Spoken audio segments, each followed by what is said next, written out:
Bienvenidos a Escucharte Cura, un espacio donde compartimos información, experiencia y esperanza en el camino de los pacientes contra el cáncer. Soy la doctora Marta Tercero y hoy vamos a hablar de un tema que suele generar muchas dudas en los pacientes y en los familiares: la nutrición en pacientes oncológicos. Hay demasiados mitos, podemos mencionar algunos: si comer azúcar alimenta el cáncer, si los suplementos naturales son tratamientos indicados en el tratamiento contra el cáncer.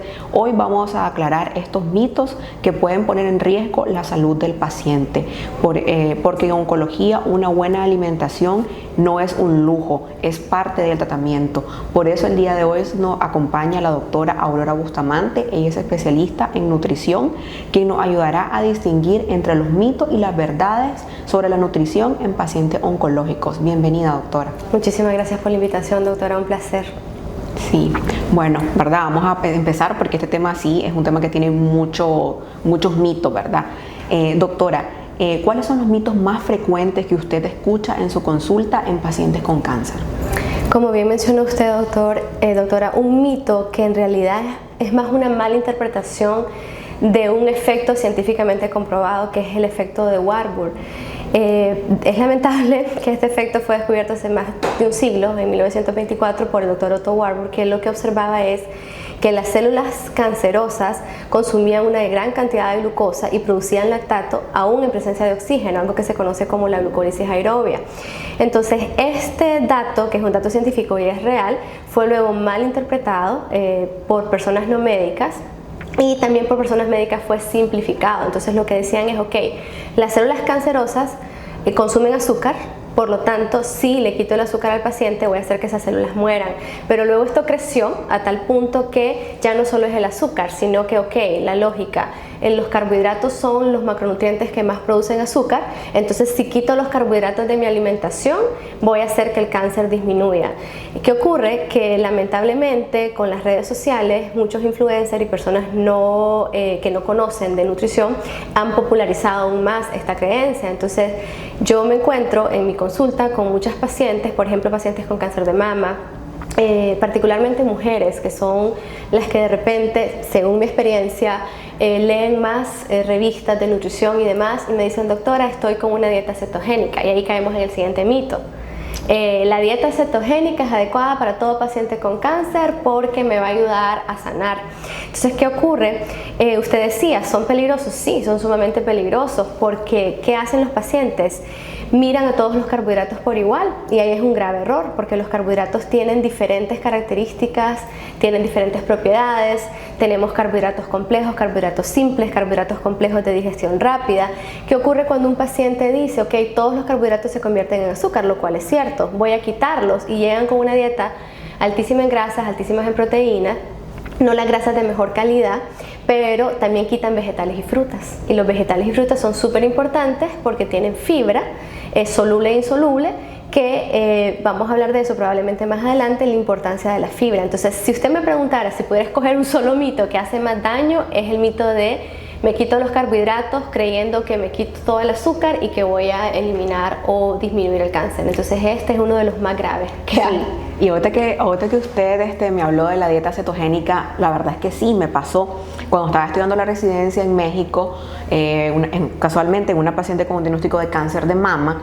Le han aplicado la primera quimioterapia, llega a valorar la segunda quimioterapia, pero llega muy mal. O sea, de la primera quimioterapia, que es una mujer que te llega caminando, a la segunda quimioterapia es una mujer que te llega, que pidió una silla de ruedas para pasar, a la consulta, que se sentía muy mal, que se sentía muy débil, muy decaída. O sea, que la quimioterapia había sido lo peor que le había pasado, que prácticamente ella y la familia no querían quimioterapia. Y entonces nosotros estábamos como que, yo era residente, estaba con el médico adscrito, pero revisar qué dosis le dejamos, revisar qué, o sea, por qué viene, o sea, tan mal. O sea, me acuerdo que el doctor dice, ¿qué le pasó? O sea, no encontrábamos una explicación de la debilidad que tenía la paciente. Era una paciente relativamente joven, relativamente, o sea, no obesa, sin comorbilidades, pero llegó muy mal. Muy descompensada. Muy descompensada. Entonces, ok, me acuerdo que le tuvimos que bajar incluso a atención inmediata, que era la emergencia del hospital, y la comenzamos a hacerle de todo, ¿verdad? Porque nosotros dijimos, o sea, la quimioterapia no es porque le dejamos una dosis, de hecho no es una dosis tan alta. Ok, como oncólogos lo primero que pensamos es, avanzó tan rápido el cáncer, ¿verdad? Entonces la comenzamos a hacer estudios y todo, y cuando ya la tenemos ahí en atención inmediata, comenzamos a rehistoriar con más calma a la paciente. ¿Y cuál es la causa? Que estaba con una dieta cetogénica. Entonces, lógicamente la paciente llegó, no estaba comiendo nada de carbohidratos, y entonces la paciente llevaba desde 3 semanas con una dieta cetogénica, y entonces todos los síntomas que estaba teniendo eran asociados a la dieta, pero ella lo asoció a la quimio, a la quimioterapia. Entonces, ¿qué tan grave puede ser esto? Porque síntomas que no son de la quimio se los achacan a la quimio. Entonces el paciente no quiere quimio. Entonces, ¿qué fue con esta paciente? La referimos a nutrición, dejó la dieta cetogénica y pudo tolerar la quimioterapia. Entonces, ahí es donde ese mito que usted dice del miedo a los azúcares puede volverse muy peligroso para los pacientes. Y yo sí, cuando ahorita que dijo dieta cetogénica, me acordé de esta paciente. Y casualmente, doctora, se lo menciono porque me pasa frecuente con pacientes con cáncer de mama o cáncer de colon, que, doctora, me sugirieron esta dieta, aquí en el vecino, la influencer, etcétera, etcétera. Y es ignorancia en cuanto a que los alimentos, más allá de proporcionar solamente energía, que es lo que piensan, asocian los carbohidratos con energía, con glucosa, pero los carbohidratos tienen funciones fisiológicas importantísimas. Por ejemplo, ¿qué podría haber pasado con su paciente analizando ese caso en particular? Si dejas de comer carbohidratos en una paciente que tiene un tumor y que la sometes a quimioterapia, que ya se conocen como pacientes metabólicamente estresadas, que ya de por sí empiezan a lipólisis, empiezan proteólisis y no le estás dando una fuente rápida de energía, empiezan a utilizar su músculo como fuente energética, hacen hipoglicemia, aumentan cuerpos cetónicos y también alteran la microbiota, porque una de las funciones de los carbohidratos en caso de frutas y vegetales es tienen fibra. Esta fibra es fermentable, tu microbiota la fermenta, genera una sustancia que se llama butirato, que es un ácido graso de cadena corta que alimenta tu intestino, pero también tiene función inmunológica. Entonces imagínese esta paciente, probablemente descompensación metabólica, endocrina, inmunológica. No es tan inocuo hacerle caso a tu vecino o a una influencer cuando no sabes que los alimentos no solamente son energía, son compuestos químicos al final. Exactamente, y por eso hay la importancia, ¿verdad?, de incluso tampoco copiar la dieta, o sea, que le dieron al paciente que conocí en la sala de espera o a mi compañero de quimioterapia de al lado, ¿verdad? ¿Por qué? Porque cada paciente es diferente y cada paciente probablemente va a requerir una dieta diferente. Entonces no copiemos, es que esta dieta te la dieron a vos y las dos tenemos cáncer de mama y las dos estamos en quimioterapia, entonces esta dieta también no sirve. También hay que dejar claro, ¿verdad?, que las recomendaciones son individuales. Cada paciente necesita algo diferente. ¿Qué papel juega la nutrición en el proceso de recuperación de un paciente durante quimioterapia o durante radioterapia? Creo que si lo quisiera contestar en un segundo es ¿qué papel juega realmente la nutrición para la vida? O sea, si no comemos nos morimos definitivamente. Entonces, ¿por qué lo digo? Porque como médico especialista en nutrición clínica y nutrigenómica, a veces me parece, mi esposo siempre me escucha quejarme de esto, que le digo, ¿cómo es posible que los médicos no entiendan la importancia de nutrir a un paciente? Si ya para una persona sana es indispensable, ahora para un paciente, creo que para responderla más ampliamente, porque es importante que probablemente los pacientes que nos escuchen ellos mismos le den la importancia, porque cuántas veces usted y yo que trabajamos juntas, que yo le refiero a pacientes, usted me refiere a pacientes, usted tiene que convencer al paciente para que vaya donde el nutriólogo. Sí, o sea... lo ven como un gasto. Sí, yo le conté un caso, ¿verdad?, que me pasó en enero, un paciente con un diagnóstico de cáncer de páncreas metastásico, estaba perdiendo mucho peso, o sea, de una consulta en 2 semanas te perdés 10 libras, y ya le había dicho que tenía que ir a nutrición, pero es un paciente que es difícil que acepten la consulta con nutrición. Y tenemos que dejarle claro a los pacientes de que este es un manejo multidisciplinario. Yo soy oncóloga, pero yo no soy nutricionista. O sea, yo le puedo dar algunas recomendaciones, algunos tips que uno va aprendiendo, pero los oncólogos no tenemos formación en nutrición, y para eso hay un especialista en nutrición que te va a dar las recomendaciones necesarias y básicas, porque también hay que dejar claro a los pacientes que hay que valorar tanto el paciente como el tipo de tumor, como el tipo de tratamiento que va a recibir y como la etapa clínica que está el paciente. O sea, no es lo mismo un paciente que tenga un tumor que tenga un tumor de cabeza y cuello, que va a recibir radioterapia, que va a recibir quimioterapia, o sea que por los efectos locales de la radioterapia le va a costar comer, ya, y entonces son pacientes que por el tumor también les cuesta comer y que probablemente no van a tener una dieta, no van a comer normalmente, ¿verdad? Van a tener una dieta a base de líquida, una dieta blanda, y necesitan saber qué es lo que van a comer, porque muchas veces lo que hacen este tipo de pacientes de cabeza y cuello es de que, ok, estoy con una sonda nasogástrica para alimentación, estoy con jugos, ya, es muy típico, con atoles, con algo. Atoles de maicena, que son, de verdad, nutritivamente no son densos, lo que tienen es carbohidratos, que solo le van a servir de energía. Exactamente, entonces ahí es cuando yo les digo, miren, lo que pasa es que tiene que ir a nutrición porque hay que ver, o sea, es cierto, va a hacer las cosas licuadas, pero no es así como que al bolsazo, ¿no? O sea, tiene que saber cuánto es lo que necesita meter de proteína, cuánto le va a meter de verdura, en lo que va a licuar, cuánto lo va a diluir, cuánto es lo que le va a dar, ¿verdad? Que cuántas veces al día. Entonces es importante, ¿verdad? Que por eso decíamos cuando iniciamos que la nutrición en un paciente oncológico no es un lujo, es una necesidad y nos puede ayudar mucho a que el paciente tolere los tratamientos, porque un paciente que no come o que no come de manera adecuada es un paciente que no va a tolerar ni se va a recuperar de igual manera de una cirugía, ni va a tolerar la radioterapia ni la quimioterapia, ¿verdad? Así es. De hecho, el deterioro nutricional, doctora, es una de las causas de que se suspendan tratamientos.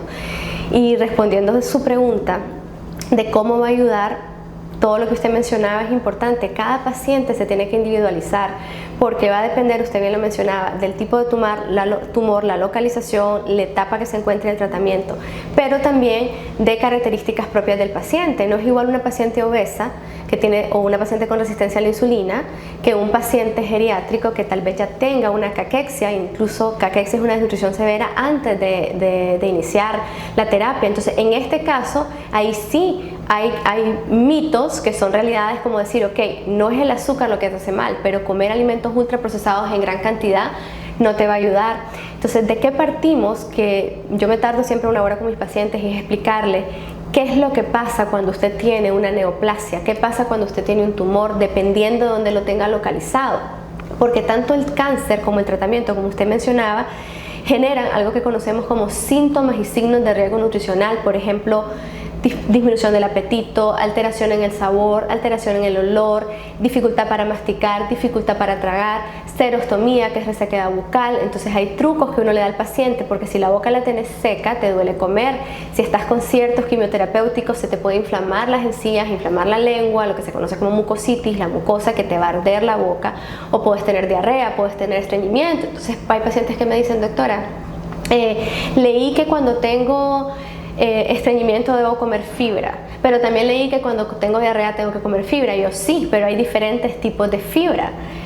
Para la diarrea se usan, por ejemplo, fibras solubles, para el estreñimiento fibras insolubles, pero también no todos pensamos que los alimentos son hechos en una fábrica y entonces este es 100% fibra insoluble, y no, los alimentos son una mezcla. Entonces solo un nutriólogo o un nutricionista experto va a decirle, ok, si tienes diarrea tenés que comer estos y estos alimentos, tomando en cuenta el porcentaje de fibra soluble, de fibra insoluble, incluso la tolerancia del paciente. Si el paciente también tiene, por ejemplo, problemas económicos, hay que tomar en cuenta la cultura. Y algo súper importante que no se sale del tema, que es parte de mi práctica, es la psicología en el paciente. Yo, aparte de nutrióloga, soy neuropsicóloga, y la parte emocional del paciente es súper importante, porque la alimentación y la esfera psicoespiritual, psicoemocional del paciente van totalmente de la mano. Entonces, así como el oncólogo debe mandar al nutriólogo, se tiene que mandar también al paciente a psicología, porque si no, no logras nada en el camino para convencer. Y una mentalidad que les propongo a todos los médicos que utilicemos en el paciente con cáncer es: vea a partir de ahora la comida como medicina, no solamente como un lujo, como usted dice, o como antes disfrutaba el olor, sino incluso establecer horarios de alimentación, porque hay momentos en que si usted espera tener hambre, puede ser que come en 2 días, porque va a estar sin apetito por 2 días.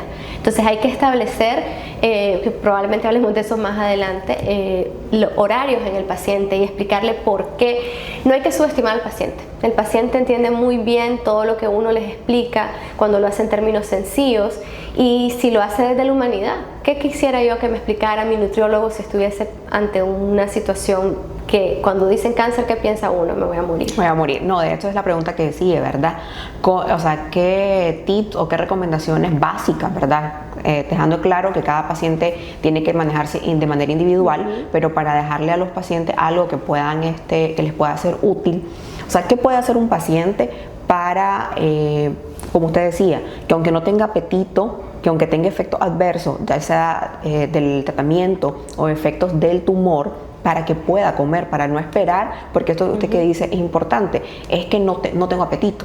Y el apetito puede ser, la pérdida de apetito puede ser por muchas causas, ¿verdad?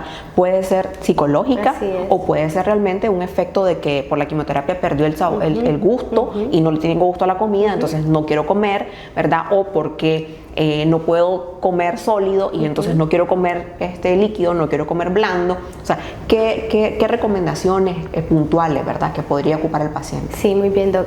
Una de las cuestiones es lo que usted mencionaba de la anorexia o la inapetencia.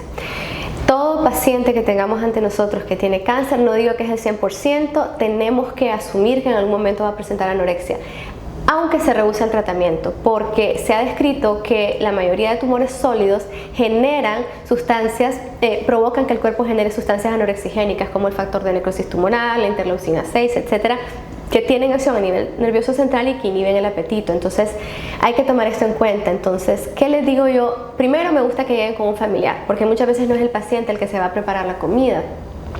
Entonces, una cosa que le digo no hagan, no le estén preguntando al paciente qué querés de desayunar, qué querés de almorzar y qué querés de cenar, sino cuando el paciente se encuentre estable dentro de lo que cabe, hacer una lista de los alimentos que el paciente tolera mejor.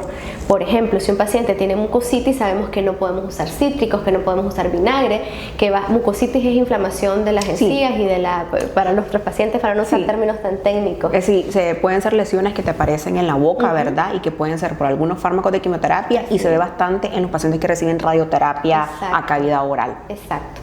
Entonces estos pacientes tenemos que cambiar la textura de los alimentos, darles alimentos blandos, alimentos tibios, que no sean muy fríos ni muy calientes, pero en general, sin hablar en síntomas en particular, una de las primeras orientaciones es tener una lista de los alimentos que hemos observado que el paciente tolere mejor, y esto es muy individualizado. Hay pacientes que no toleran ni siquiera el olor a huevo, y hay pacientes que me dicen el huevo me viene bien porque es suave, porque es blando, no me cae pesado. Entonces es tener una lista de lo que el paciente tolera. Si hay anorexia, se tienen que hacer horarios y se tiene que fraccionar la alimentación entre 5 hasta 6 comidas al día. Y uno de los tips más importantes es con qué voy a iniciar a comer. Entonces, en general, todo paciente con cáncer tiene que empezar con la proteína, es decir, el pollo, el pescado, el cerdo, el huevo, el yogur, es lo primero, porque si tengo saciedad temprana, es decir, que me lleno rápidamente, por lo menos garanticé tener la proteína, que es esencial para el paciente oncológico, que hacen desgaste musculoesquelético, etc. Aparte de la importancia inmunológica de la proteína. Lo segundo aquí va a variar dependiendo del paciente. Si es un paciente obeso, diabético, con resistencia a la insulina, lo siguiente que tiene que comer son los vegetales, ¿verdad? En este caso vegetales no almidonosos como coliflor, pepino, lechuga, etc. Y luego terminar con el carbohidrato, prefiriendo carbohidratos complejos, pues como el frijol, ¿verdad? Que acá en Nicaragua, ¿quién no tiene frijol en su casa? En el caso de un paciente ya con desnutrición, empezamos con proteína y continuamos con el carbohidrato y terminamos con el vegetal, porque en este caso queremos que el paciente obtenga la mayor cantidad de calorías que me va a dar la proteína y me va a dar el carbohidrato. Entonces son de los tips que siempre les digo, incluso con el desayuno, empiece con el huevo y después con el frijol, no se me coman la tortilla y queso y de último el huevo. Entonces eso es súper importante. Y ahí tiene razón usted, porque también lo que hacen algunas veces es de que aquí en nuestro país tenemos muchas creencias en en los atoles, en los jugos, en los batidos. Y entonces, ¿y qué es lo que hacen? Primeramente al paciente que ya saben que tiene poco apetito, que está comiendo poco, lo primero que le dan es un vaso de algún batido. ¿Ya? Y generalmente lo que lleva son frutas. Frutas nada más. Frutas, porque ¿verdad? si todavía le pusieras un complemento proteico en polvo, entonces ya por lo menos te garantizas. Pasa mucho en el paciente con cáncer de cabeza y cuello cuando todavía no has puesto sonda y todavía puede tragar. Yo les mando un complemento proteico, que asegurarme que cumplan 20-25 gramos de proteína y se lo mezclas con fruta. El problema es que es fruta o en el almuerzo, no sé si a usted le llegan las famosas sustancias. Ah, sí. Pero no se comió el pollo, pero se comió la sustancia. Sí, exactamente, que se comió la sustancia. Y es lo que yo les digo, el problema es que tener un paciente, porque le pones una taza, ¿verdad? Le pones una taza con la sustancia, porque la sustancia es lo mejor, que no tiene nada de carne, que solamente ni verdura, solamente el agua. Exacto, donde cocieron el pollo. Entonces, esa paciente ya creo que a lo mucho se va a comer la mitad de ese caldo que le pusiste, de esa sustancia que le pusiste, y ya no te va a comer más nada. Así es. Entonces, ese es un mito. Que si vos le estás dando a un paciente esa sustancia, ¿qué le estás dando realmente nutricionalmente? Realmente la cantidad de aminoácidos derivados de la proteína que tiene la sustancia es casi nula.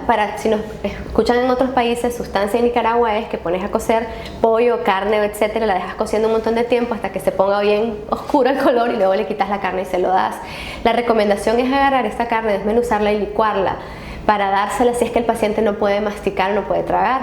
Y ahí es cuando uno sigue ciertos algoritmos. El principio es, si el paciente a través de la alimentación convencional alcanza su requerimiento calórico y proteico, nos vamos solo con alimentación convencional. ¿Qué significa esto? Alimentos que vienen naturales, huevo, pollo, pescado. Si a pesar del consejo dietético, fortificación de alimentos no alcanza requerimientos, empezamos a hacer uso de suplementos, que ese es un tema que no nos va a dar chance probablemente, pero también ese es un tema de dolores de cabeza, porque los suplementos nutricionales son una excelente herramienta, pero cuando se saben usar, no sustituyen. A veces tengo pacientes, doctora, que me mandan médicos que le quitaron en la cena y le mandaron un suplemento. Cuando el paciente se quiere comer su huevo y su pollo, ¿por qué? Exactamente. ¿Cuál es la necesidad? Exactamente. Yo lo que les digo a los pacientes, porque como usted mencionó al inicio de este episodio, es muy difícil que el paciente a la primera indicación que el paciente llega a la consulta y uno le dice, mire, necesita la valoración por nutrición. Es muy difícil que todos los pacientes lo cumplan, ¿verdad? Y más cuando ellos en teoría, o sea, están comiendo y están bien, ¿verdad? Entonces, cuando hay que darle algún suplemento nutricional, yo lo que les digo, y la mayoría, no voy a decir el nombre del suplemento, pero la mayoría, ustedes saben cuál es el que más usan, ¿verdad? O sea, la mayoría ya llegan con un suplemento nutricional. Y el problema es de que no es el mejor suplemento nutricional para pacientes oncológicos y compran el grande y se enojan pero entonces voy a desperdiciar mi dinero, yo. Sí, y aparte de eso, están supliendo un tiempo de alimentación por ese suplemento. Entonces, como usted dice, no cenan por tomarse el suplemento. Entonces, yo les digo a las pacientes, o sea, de que los suplementos en la mayoría de los pacientes que están comiendo, o sea, que no tienen algo que les impida comer, o sea, el suplemento no sustituye un tiempo de alimentación, es más bien uno complementario. Como la palabra, es un suplemento a tu alimentación. O sea, ya comiste y te vas a tomar esto. Así es. Ya. Así es. Entonces, eso es muy, muy común que el paciente ya te llega a la consulta iniciando un suplemento nutricional, el más común, ¿verdad? Que es el que menos probablemente ellos estén necesitando en este momento, ¿verdad? Y a veces llegan pacientes con obesidad, con resistencia a la insulina, con cirrosis hepática, con ese suplemento que está contraindicado, o sea que no quieres darle ese suplemento que tiene azúcar, que no es la mejor proteína para este paciente. Entonces es quitar estas creencias. El problema es que están también muy, pero muy arraigadas en el médico. Entonces el médico también se lo sugiere. Y les digo, no todo paciente oncológico, dependiendo de la etapa, va a requerir. Hay momentos en que sí, definitivamente tenés que hacer manos y es una herramienta fabulosa y maravillosa, pero no es lo mejor. Es igual con los suplementos naturales. Si lo es natural, es bueno, no me va a causar ningún daño. Entonces toman un montón de pastillas que son naturales, que es un tema también interesante a tratar. Y no todo lo natural significa que no te hace daño. Sí, fíjese de que yo tuve una experiencia con una paciente, de hecho 2, con suplementos naturales, ¿verdad? Las dos tenían cáncer de mama, una paciente ya había terminado el tratamiento y vino a iniciar su vigilancia, y ella llega a la consulta al iniciar vigilancia con un perfil hepático alterado. Enzimas hepáticas durante la quimioterapia normales, llega al mes de haber terminado la quimioterapia con las enzimas hepáticas, le podría decir más de 3 veces el valor normal. Entonces viene uno de, ok, un laboratoriazo, le pido que repita la enzima hepática, le pido un ultrasonido de abdomen, el ultrasonido de abdomen bien, la enzima hepática igual, 3 a 4 veces su valor normal. Entonces, es cierto, la quimioterapia, hay algunos fármacos de quimioterapia, o no solamente quimioterapia, inmunoterapia, que te pueden aumentar la enzima hepática, pero esta paciente estaba sin tratamiento. Entonces le comienzo a preguntar, ¿usted está tomando algo? Me saca un frasco que le habían indicado porque ella, como acaba de terminar la quimioterapia, tenía las uñas frágiles. Sí, quebradizas. Y entonces ella quería que sus uñas estuvieran bien. Entonces vino y comenzó a tomar eso. Ok, bueno, mire, es lo único que está tomando, lo vamos a suspender y vamos a repetir enzimas hepáticas. Santo remedio, enzimas hepáticas normales. También me pasó con una paciente con un cáncer de mama metastásico. Ella solamente estaba con tratamiento hormonal, una pastillita que se tomaba a diario, ya tenía unos 10 meses con la pastillita bien. Para un diciembre, esa señora pasó un 24 de diciembre estresada. Llega a consulta, el mismo cuento, enzimas hepáticas 3, 4 veces, o sea, tenía enzimas hepáticas arriba de 200. Entonces, transaminasa. Entonces, bueno, mire, le vamos a repetir. Me acuerdo que se las repito y la voy a ver después del 24. Le repito, le pido las enzimas hepáticas, le pido un ultrasonido. Igual, el ultrasonido no había metástasis, una estatosis hepática leve, y las enzimas hepáticas igual elevadas. Entonces, ok, mire, no creo que sea el tratamiento hormonal, ya tiene 10 meses tomándolo, no haya tenido ningún efecto. ¿Qué está consumiendo? Ya con su experiencia anterior se dijo, ya algo está tomando. Me sacó un frasquito igual. Y entonces pero mejor que uno, porque a veces te llevan la bolsa. Sí, están tomando 10. Y entonces yo le digo, mire, la verdad le digo es de que, ¿cómo le decís? O sea, ahí también juega un poquito, porque el problema es que algunas veces esos suplementos son muy caros. Son muy caros, y entonces probablemente hicieron un esfuerzo para poderlo comprar, y ahora vos le vas a decir de que ese suplemento probablemente es el que le está causando el daño hepático. Entonces le digo, mire, suspendamos el medicamento, este suplemento, y nos vemos en la primera semana de enero. O sea, la señora pasó su 24, su 31 ahí con su estrés.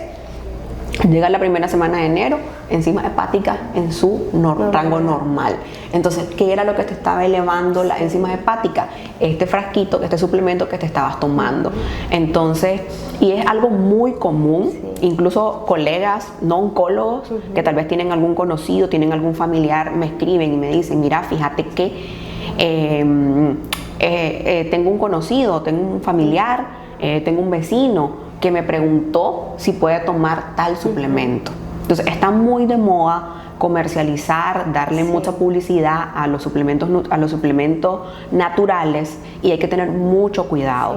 Creo que vale la pena, de hecho, tomar unos minutos para eso, porque ahora con las redes sociales se ha popularizado, pero realmente esta tendencia surge en los años 60-70 con todo el movimiento que hubo, empezó en Estados Unidos y Europa con la desconfianza en la industria farmacéutica, que en su momento había justificación para algunas veces tener desconfianza por algunas cosas que se dieron y que a veces de repente se dan todavía, ¿verdad?, en la industria. Pero entonces se tiraron al otro extremo, como solemos hacer los humanos. No nos podemos quedar en un balance, sino es el otro extremo. Lo natural para ahora es sinónimo de inocuidad. Si es natural, no te hace daño. Y el ejemplo que les pongo a mis pacientes, el arsénico es natural y es uno de los venenos más tóxicos que hay. Que sea natural solamente significa que proviene de una fuente vegetal o una fuente animal, no significa que es inocuo, que no causa daño.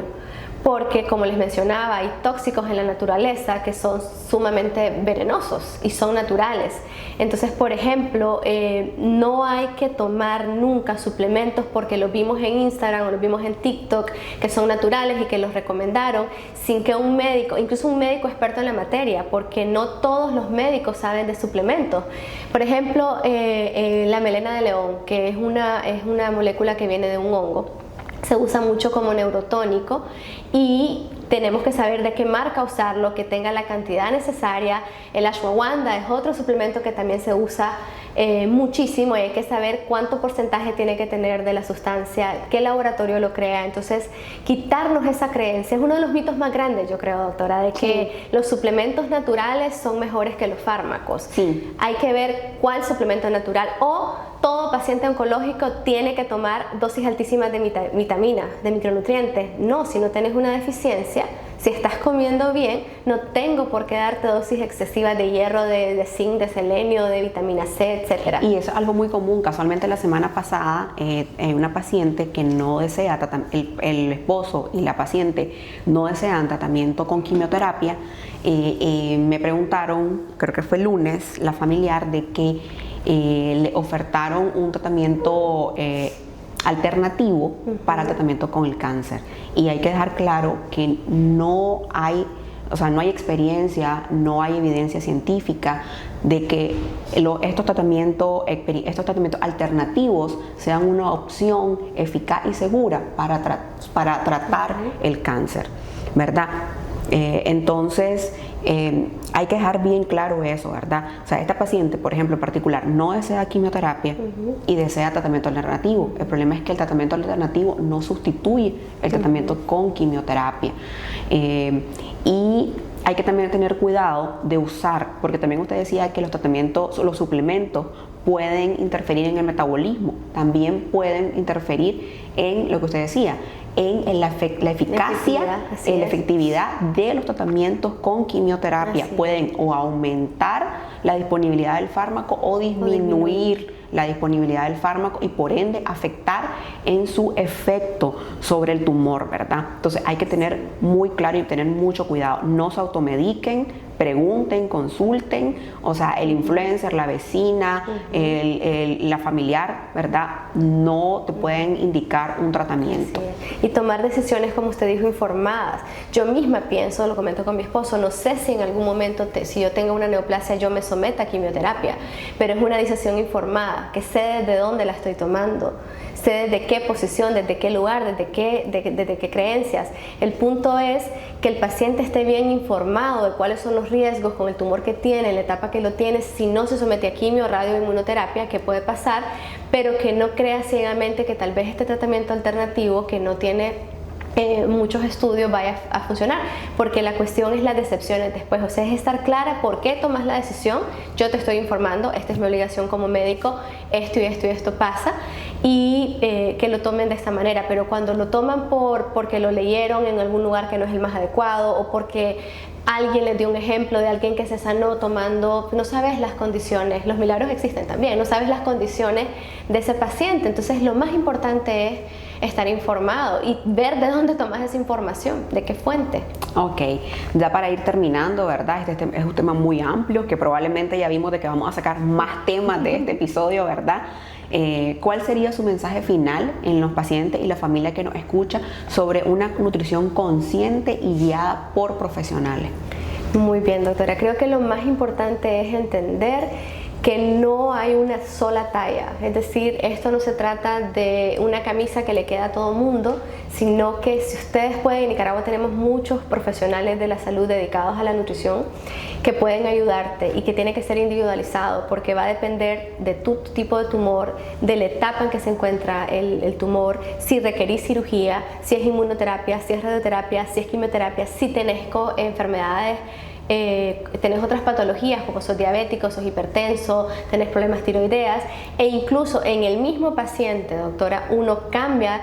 Esto se llama terapia médica nutricional, y hay que darle el nombre a la nutrición en el paciente oncológico. Es terapia médica nutricional, tiene un propósito médico, y esta terapia puede cambiar en las diferentes etapas del tratamiento. No es igual iniciando la quimio, a mitad de la quimio, no es igual con la radioterapia, con la cirugía. En el mismo paciente puede cambiar. Entonces es necesario que la persona que te trate sea una experta en oncología nutricional, para que sepa qué te tiene que dar, que tome en cuenta tu cultura, que tome en cuenta tus ingresos económicos para saber a qué vas a tener acceso y a qué no vas a tener acceso, que tome en cuenta tu parte psicoemocional e involucrar a los familiares. Los familiares pueden ser con perdón de los familiares, a veces pueden ser un obstáculo. El paciente llega a la consulta, entiende, pero luego el familiar con todos estos mitos le bota lo que el paciente está haciendo. Y también que entiendan que el paciente genuinamente, cuando te dice que no tiene hambre y no hay que hacerlo sentir culpable, sino que hay que adaptarse a cada momento terapéutico que el paciente está viviendo. Entonces ese sería mi mejor consejo: busquen a un profesional para que les haga el zapato a su medida, por decirlo de una manera más sencilla. Sí, claro, ¿verdad? Hoy aprendimos junto con la doctora Aurora Bustamante que la nutrición es un pilar importante en el tratamiento, que es parte del tratamiento en los pacientes con un diagnóstico de cáncer, que informarse, hay que estar informado para tomar una decisión desde la información y no desde la duda, desde la creencia, desde los miedos, ¿verdad? Y tomar la mejor decisión desde la información. Siempre consultar con el especialista hace la diferencia a la hora de tomar las decisiones. En el próximo episodio seguiremos desmintiendo mitos y compartiendo información clara, objetiva, para el bienestar de los pacientes y su familia. Ya saben de que pueden encontrarnos en YouTube y en Spotify, y recordar que este podcast se llama Escuchar te cura.